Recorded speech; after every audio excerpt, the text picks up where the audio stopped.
Just a few quick tips on sketching noses or observing noses. Think about noses being in 3 separate parts along the length. So we have the middle part of the nose in between the eyes, and the part of the nose that's actually going up into the forehead. So we can call this is sort of like a lodestone of the face, like an apex. And at this point here, the nose starts to come out. So this is just in between the eyes, if we imagine the eyes there. So then this is the apex, and this is the root of the nose. Then we have the bridge of the nose.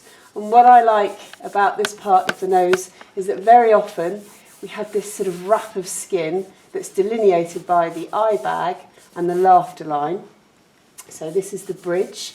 And then we get to the tip of the nose. Apex, root, bridge, tip. So the business end of the nose. And a good way to sketch the tip of the nose, and notice here all I'm doing is really shading rather than line. To do the tip of the nose, draw or sketch or have a look at the shape that you can see that creates the fullness. That very end, the very tip of the nose there.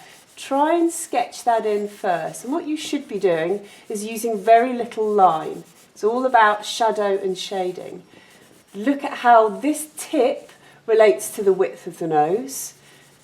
And that will give you a good idea as to its volume. Look how high it comes up. But also look at the shape. Sometimes they're triangular, circular, elongated, bumpy. So really see if you can see some shape in there as well, and see if you can describe that. Then having got the tip of the nose in, it's then a lot easier to start to sketch both the nostril holes, which is probably the only area you get some really dark line. Don't give the nostrils too much personality. They are just holes and a byproduct of the nostril outside skin that wraps around the nose. And this is key. Look for this area here. Without this little area here, what you end up with is a nose that has personality nostrils. We don't want to give them their own orbit. We just want to create the idea that they're little holes created by all the skin that's around them. And look at what happens here. Because there's no line, what there'll be is a contrast between shadow and shading and then nostril, or vice versa, depending on your light source.